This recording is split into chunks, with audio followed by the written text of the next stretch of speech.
வந்தேன்.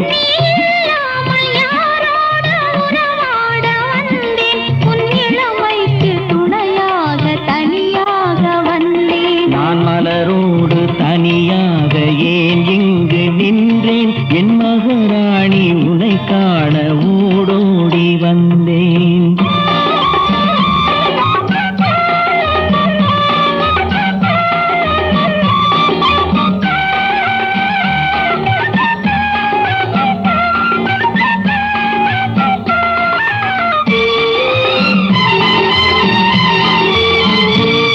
நீ வருகின்ற வழி மீது யார் உன்னை கண்டார்? உன் வளை கொஞ்சம் கை மீது பரிசென்ன தந்தார்? நீ வருகின்ற